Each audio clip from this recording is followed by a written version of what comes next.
Are you tired of looking at images like this that is on the screen that tell you how to tie knots and then you don't know how to do it because the pictures are confusing? Well, you're in luck.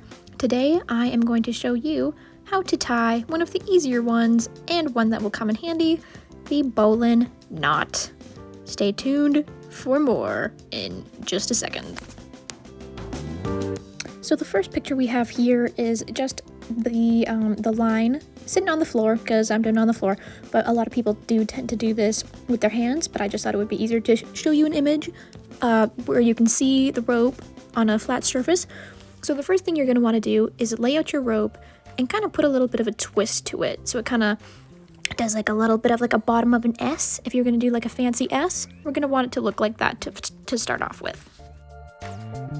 For the second step, this is what we call the rabbit hole. So you're going to want to take one of the ends, like the longer end of your rope, and make a little bit of a loop out of it. And we're going to be using the rabbit in the hole metaphor.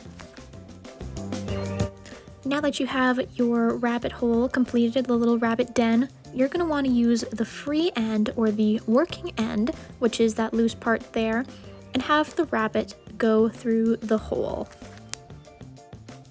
Now that the rabbit has gone into the hole, we're going to want the rabbit to come back out. Now that the rabbit has come out of its hole, you're going to want to take your working end and just kind of put it to the side, just so it's a little bit more visually helpful to see what you're doing. Now that the rabbit has left its hole in its little den, it's going to have to get around a tree. So your longer end of the rope, which is the rest of your rope, is going to be the tree.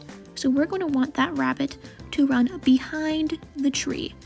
And after all of that, you're just going to want to, just like the last slide, we're going to have the image with the free end of the rope just kind of hanging behind it, just so it's easier to see.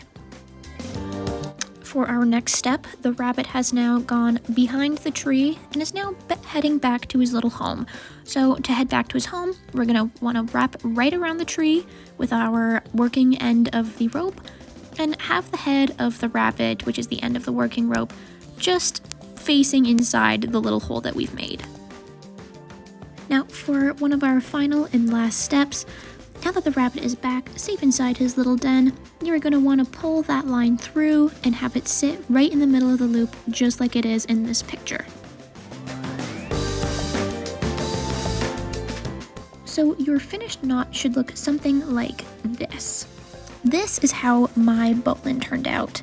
You know, it's not perfect, it's a little on the smaller side, but I was doing mine on the floor. Hopefully you were doing yours with the hand, or if it's easier, to do it on the floor as well, so you have a flat surface or a table or something. But the finished product should look something like this.